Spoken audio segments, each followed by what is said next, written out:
So look, if you want to grow your wealth, your income, and increase the amount of time off, then these are the shortcuts that can help. Welcome to the Wealth Creation Podcast. Hope you're well. Here we are, we're live. And we're live on YouTube, we're live on Facebook, we're live on Periscope, and in particular, we're live in the Mastermind Group. If you're not in the Mastermind Group yet, then come and join us. But if you are in the Mastermind Group and you're watching this, then please comment, say hello, give me your name, let me know who you are and where you're from. And I always find that really funny, by the way, because it's, what's your name, where you from? I always find that really funny. I don't know why, in a northern accent. I don't know why I find it funny, but I do. Welcome to a Property Cash Flow Show. A couple of things I want to go through today. But if you've got any questions about property, could be property sourcing, could be property refurb, can be property lettings, can be Section 21, Section 24, Section 8, can be tenancy agreements, whatever it is that you happen to have, then just let me know. I've got a comment section here that you can fill in, and you can type your questions in or your responses, whatever it is that you want to put in there, and then we'll answer whatever questions you've got. That would be really cool. So before we start, if you're in the Mastermind Group, and welcome, I really appreciate you being in here. If you are watching, please say hello. First thing I want to talk about today is about lead generation, that kind of thing. So as you may know, we've just recently made the decision to give away a lot of our content for free. Okay, the reason why we do that, so like, you know, if you want the property sourcing training, you can get that for free. I can put a banner up here, it shows you where it is. Here it is. If you want access to that, there's, I think, 90 videos that shows you from start to finish how to be a property sourcer. Then you can just go and find it, just fill in your details, fill in the form, and sign up. And there's 90 videos of me talking about how to be a property sourcer. So we've condensed about 20 years or so of all my experience and put it into 90 videos. And the short video, like between 2 and 10 minutes, like there's one that's 30 minutes, but like between 2 and 10 minutes. And the idea there is that we, you know, there's no point in going through 45 minutes just to get that one little snippet of information that you need. So we've broken them down into really easy, bite-sized, manageable chunks.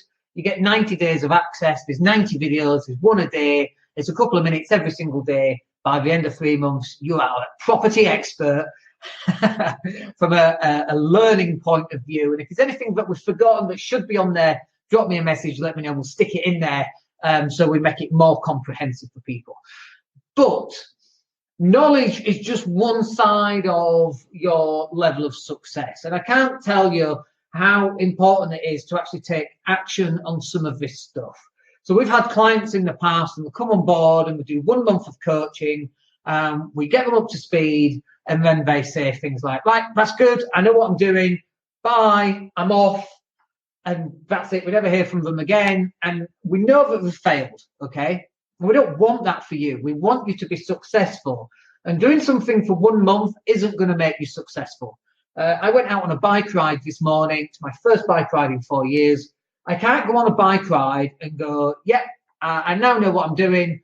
Brilliant. I'm now going to go do a triathlon because I can ride a bike. That's just not how it works. You need practice, you need guidance, you need coaching. But we're learning, the education is there and it's for free. But there's one thing that happens quite often that I need you to understand, and it's about lead generation. So the phone rings. Here's the phone. The phone rings and the phone says, hi, my name's Barbara and I've got a problem. Can you solve it? And you go, yeah, what's your problem? And you go, okay, my bank's going to repossess the house tomorrow and I need help. I'm 4 months in arrears, 3 months in arrears, and I don't know what to do. And okay, so what sort of lead is that? What can we do with that lead? Is it a rent-to-rent? Is it a lease option? Is it a below market value deal? Is it a HMO? Is it serviced accommodation? What sort of deal is it? And this is the thing. We get people coming through and we go, well, I just want lease options. So I'm just going to market for lease options. And I'm like, well, how are you going to market for lease options? Well, I'm just going to drop leaflets about lease options. Well, that's not going to work because nobody knows what a lease option is. A lease option is like a rent-to-rent with a final end date, effectively, where you're going to agree to buy the house and you have the option of buying it, but not the obligation of buying it, okay? So you can walk away in 5 or 6 years or however long the lease option lasts for. But when you're generating leads, you don't know when that person rings what the nature of the lead is going to be. What if it's not a lease option person? So look, if you have the lease options, you know the saying, if all you've got is a hammer, everything looks like a nail, okay? And, people drop leaflets and whatever comes through, it might not be a lease option. It could be that they're in negative equity, which is potentially a lease option. A negative equity deal is where they owe 100 and the house is worth 80. So you have to wait long enough for the house to, be worth 80. Or it could be that it actually just needs work doing to it, and then it will be worth, 100 or more. But you can put a lease option on that, and then you can agree to buy it in 7 or 10 years, which gives a bit of time, hopefully, for house prices to go up, maybe. But you don't know what that lead is going to be until you answer the questions on the phone. So, hey, Michael, hope you're well. Good to see you. Good to hear from you. If you've got a question, Michael, then please let me know. So put that one up there. So you don't know what the lead is going to be. Okay, so you putting out adverts just for those sort of leads, but what if you get one that's like 30% below market value? Are you going to say, no, don't phone me, I don't want that lead? That's crazy. Because although you might not want a 30% below market value deal, you could sell that lead on to somebody else. And if you've not got, let's say, a list of investors lined up to buy that deal, you could speak to another property sourcer who has got a list of investors, okay? And you could go 50-50 on that deal. So if you're selling it for $3,000, you made 1,500 quid. You don't even need to do anything. You've already qualified the lead. You're just passing it on to somebody else. Obviously, you need to tie it up from a contractual point of view to make sure that you don't kind of get gazumped on it. Gazumpt's not the right word, but you don't get screwed over. It's probably not the right word either, but we'll go with it. So you need contracts in place and NDAs and all this other good stuff. But it's not up to you to just market for one type of lead. Like if you can get just one type of lead, that's very clever, and the system that you've got is very clever, but 99% of people can't do that. Like you could do it on a rent to rent, and so if you're dropping leaflets for rent to rent, you could put, family moving to area, or you could put, we're a relocation agency looking for long-term rents, guaranteed 10 years, paid on the first of each month, no voids, no bad tenants, no minor repairs. Give me a call now. So you could market for that, okay? And whilst that might work because you've got an avatar, the person who's picking up the leaflet going, actually, I'm off to Australia for 10 years and then I'm coming back and I don't want to sell. This is perfect. Those sort of people are few and far between. But hear me out on this. If you've got a leaflet that is specific for those sort of people are much more likely to respond because that's specifically referring to them. And this is where most people get their leaflet drops wrong. They have, we do everything. Call now, we'll solve everything problem. Okay, and that's the wrong thing that you should be doing on leaflets. That's not to say that leaflet won't work. It's just not as efficient for the person that's going to court in 2 weeks' time because they're about to be made bankrupt and lose the house. It's a repossession hearing. They want, are you being repossessed in the next 2 weeks? Oh my gosh, this leaflet is speaking directly to me. How did he know? That's amazing. Okay, they're the much better types of leaflets. Now, on my podcast iTunes show, I think podcast 2 or podcast 3 will show you how to be your own leaflet dropping company. It's one of the things that we did to great success. I think we're dropping 50,000 leaflets a month at one point. It was crazy. We just had guys going out and dropping thousands of leaflets. But that's because we were the leaflet dropping company. Now, if you've got that kind of thing set up, then yes, you can have one leaflet today that is, are you about to be repossessed? We deal with repossessions. And then in 2 weeks' time, it could be, are you moving to Australia and coming back in 10 years' time? Would you like guaranteed rent paid on the first, no voids, no bad tenants, and no minor repairs? That's the second type of leaflet. Now, you could also have a third type of leaflet, which is, are you in negative equity? Is your house worth 100, but you owe 110 and can't sell? Again, that talks to that specific type of person. And let's just get the language in place here. So the language that we're using here is that they are avatars. You know the film Avatar where they're all big blue people? They are wearing an avatar. And your clients are avatars. So one client is going through a divorce. That's a divorce avatar. Another client is going through mental health problems, let's say, and you want to be careful on those, by the way, because they're potentially come back. And also from an ethical point of view, you've got to be really careful. If you recognize that someone's having mental health problems, like through severe depression or something like that, and you spot this, I believe, and you can disagree if you like, but I believe you need a conversation around that. And you're listening out to language. If you're talking about suicide, I might not be here next week. Like they're red flags for me, okay? They're red flags because I want to be making sure that this person is still alive in 10 years' time. I don't want to get a house at 50% deposit simply because they're about to top themselves next week. That's not what we want. It's not ethical. I just don't want that. What I want to be able to do is recognize, hang on, dude, are you okay? Like we can help you, maybe, okay? We're going to do everything in our power that we can to help you. But there's no point in helping you if this is not really going to help you. So why don't you speak to a doctor or whatever that happens to be? You've got to be ethical on this, okay? I can't stress this enough. So where are we? So these are avatars. If you've got someone who's, going to Australia for 10 years, but they still want the house back, that's a different type of avatar. But your messaging has to talk directly to the person, okay? And if it doesn't, this is why Facebook targeting works so well. Two things on Facebook targeting. First of all, there was an article in the Guardian, I should say, and we were talking about how bad retargeting is, and I like this type of politics, and I'm being targeted on this type of politics. So I like toasters, and I was looking at a toaster, and now I've got toasters following me everywhere on the internet and saying about how bad that is. And I'm like, you're crazy. This is how targeting works. You're an avatar who's looking for a toaster. They're going to show you toasters in case you're interested in one, of course. It's stupid if you don't understand how that works. It's 2019, for goodness sake. You need to understand how this stuff works. And so, you've got to match up what you're saying to the avatar. There's something else I saw which kind of got my goat a little bit, and it was someone talking about law of attraction, and we're going, wow, it's amazing. I'm talking about law of attraction. I'm searching for law of attraction, and guess what pops up on Facebook? Adverts for law of attraction. Wow, that's law of attraction really working. And I'm like, no, I think you'll find it's a retargeting pixel that knows you've been typing in law of attraction, and now it's just targeting everybody for law of attraction. And of course, Siri and Alexa are listening to our conversations anyway, aren't you, Siri and Alexa? How I laughed, Siri laughed, and Alexa laughed. You've heard that joke. And it's true. So, you say something and magically it appears on Facebook. In 10 years' time, you will think something, and 2 seconds later, it will be on Facebook. That's just the way the world works. But these are avatars. If you're looking at toasters on Amazon, you're going to get toasters following you everywhere on online. But these are avatars, and you've got to make your messaging apply to the avatar. But even if you do all that, so you have a message that talks about long-term rent to rent, you're still going to get phone calls from someone who's going bankrupt next week and they need to sell quick.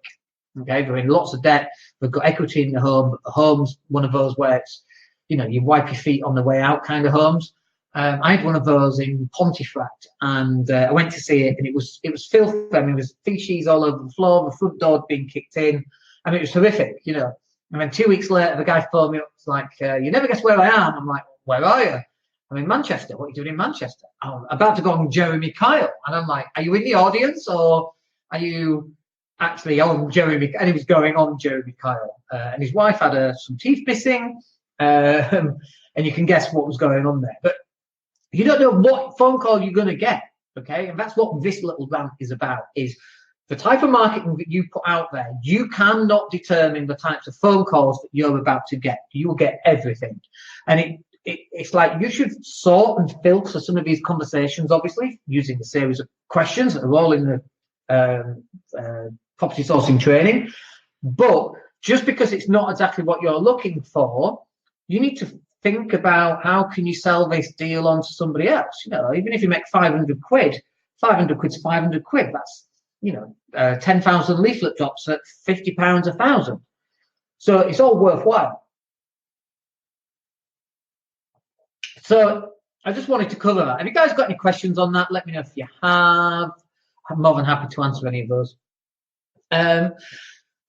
So if you have got any questions about that, I've got 2 more things I want to talk about in this session. The next one then is consistency. And, this is the same with marketing. It's the same with weight loss. It's the same with dating. It's the same with Anything. Spanish. I'm learning Spanish for crying out loud, and I hate my Spanish lessons. But the more I go, the easier it gets, allegedly. I've yet to experience that. It takes me an hour to wake up at 9 o'clock in the morning. So by 10 o'clock, after an hour being in there, I kind of start to know what's going on. And then it's time to go home almost, So, but consistency in everything that you do is really, really important. And most people are simply inconsistent on what they're doing. It's just as simple as that.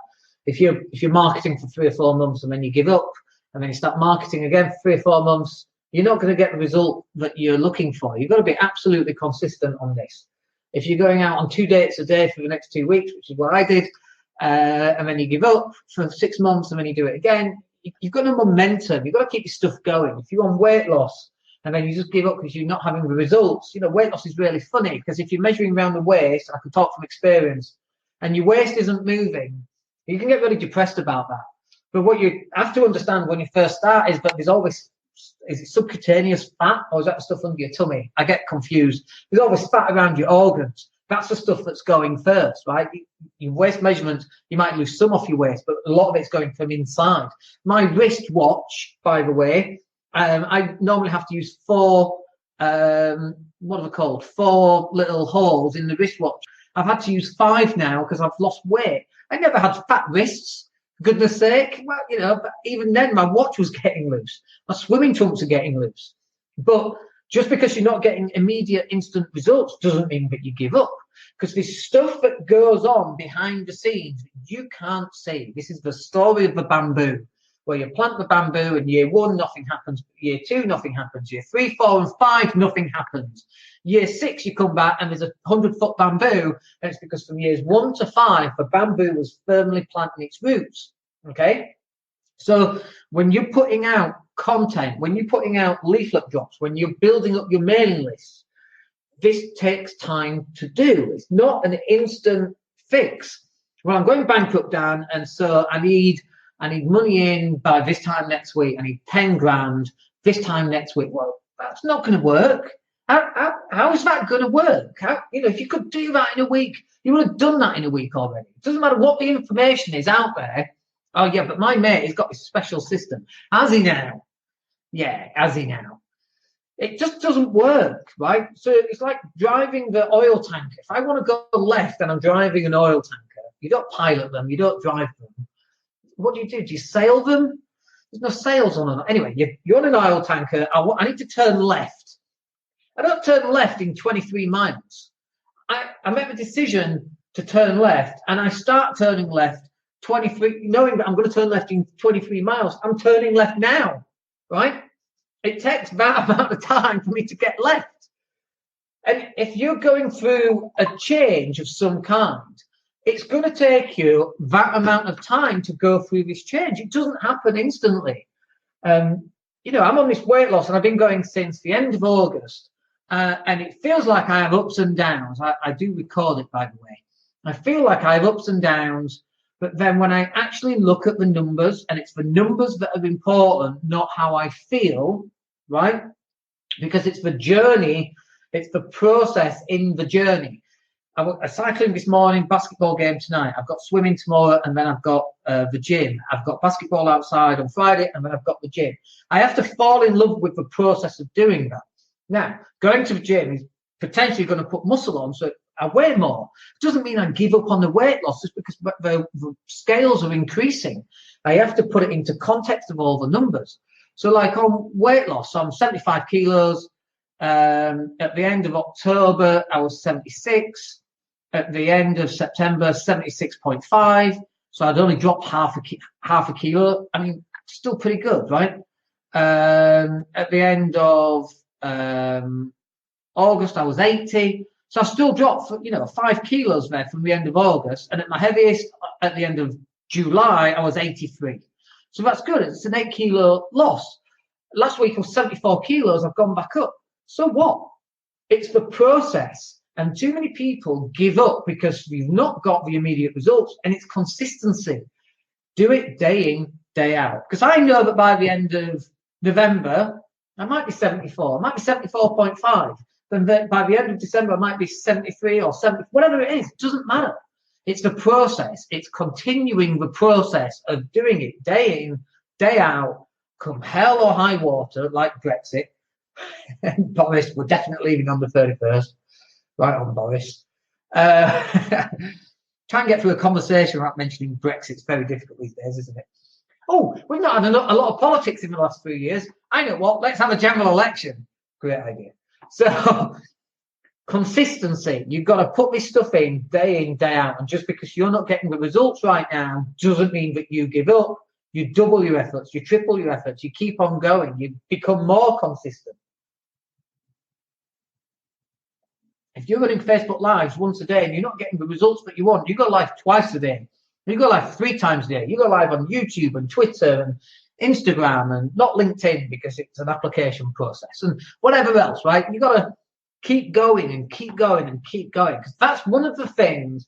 But if you were to say, well, what makes you, Dan? What makes you tick? It's not I'm special in some way. It's not that I'm specially educated. I've got 5 GCSEs and an OND in computers. Get in. But what I do is I read consistently. Although I found that much more difficult in these days of social media, but I listen, or I'm much better attending things, I find, these days, because my attention span's so short. But I've got this concept of never giving something up, of being consistent and sticking with it. I'm an 100% or a 0 kind of guy. I can't just do something a little bit. I have to do it all, or I'm not. So I have to focus on it. And this is what gets people into trouble, because they focus 1 hour a week on trying to be a property sourcer or trying to run property from overseas or whatever it is that they're trying to do. And you can't do that. You've got to have consistency. And sometimes I fail on my consistency as well, but you've got to keep going. Like, it's Wednesday morning. I've just realized I was meant to put podcasts out for Wednesday and Friday, and that's not gone out yet. So that's my very next job. But consistency is what's going to get you those results. Okay, last thing. Property sourcing, marketing for your business. If you're running your own business, whatever that business happens to be, you've got to generate lead flow, deal flow, whatever you want to call that. And in property sourcing, there are 2 types of deal flow. The first type is you've got to find vendors who've got a problem. I need to sell quick. I'm being bankrupt next week. I'm off to Australia. I've been left this house and I don't know what to do with it. I don't want to sell it, but then I hate letting agents. What can I do? Etc., etc., etc. You've got to find deals. The second part of this is you've got to find people who want those kind of deals, because if you're going to act as a broker, which is what a property sourcer is, you're putting these people in touch with these people. And if you're not putting together these types of people, and if you're not putting together a database of investors, you've got a problem, right? Because you might be able to find deals, but who on earth are you going to sell these deals to? So you've got to be building up a database of 2 types of people. The first one is vendors, and the first one is investors. And people say to me, well, how do I build a database of investors? Well, first of all, it's in the trading course, which is free, which is here. So go to that and sign up. There's a whole bunch of things that you can do to find investors. But one of the best ways that you can do it is by going live on Facebook and going, hey guys, we've just found this deal. It's 30 grand down. It'll pay you £1,000 a month for the rest of your life as long as it's full. It's a 5-bed or a 6-bed HMO. This is what it is. If you're interested, come to me. And you have an opt-in form where they fill in the details, and that form puts their name and address and phone number and what they're looking for and what areas and so on into a database. And so that's exactly what you need to be doing on that. You should be going live. You should be building your brand. You should be going on iTunes with a podcast. You should be putting images out there. You should be putting copy out there. You should be putting out to everybody who knows you exactly what you do. Your business card needs to say it. But you've got to be building this lead flow. It's fine to have deals, but if you haven't got anyone to sell them to, you're going to have a real big problem. And if you're a property sourcer, which is really what we're talking about in today's session, then you've got to be finding the deals and you've got to be finding the investors. And you've got to be building up your brand so that when people find you, this is one of the things that marketing does. I was having a conversation earlier with a client, and he was saying, but I found the client not from social media. And I'm like, yeah, but they signed up because they'd seen you on social media. And they got this social proof and this reinforcement because of the social media stuff. And so that's how we know that this stuff works, right? If you just do one thing on its own, it doesn't work. It's called a marketing Parthenon, and maybe I'll cover that on Monday. I will, in fact, I'll cover that on Monday, marketing Parthenons, because I think you'll find it pretty powerful. But it's this combination of stuff that you should be doing to build up brand and trust and authenticity, and we've got to like you, and we've got to know who you are, and all this extra stuff. But look, I hope that's useful for you. Let me know if you've got anything else. Other than that, I think we're good to go. We normally go for about half an hour, so we've gone for about half an hour. Hope you have a wicked day. We're live again on Friday. We're going to talk about mindset and hustle, and we're going to cover some of our weekly wins. And if you've got some weekly wins you want to share, that's good because it inspires others, and they'll then share and inspire you, and so on. That's how this is supposed to work. So come and join me live on Friday at 12 noon, and we'll speak to you then. Other than that, have a good rest of the week, and we'll speak to you on Friday. Have a good one. Take care. Hey, it's Dan here. Thank you for listening. Really appreciate each and every one of you. Please click like or subscribe to the entire podcast.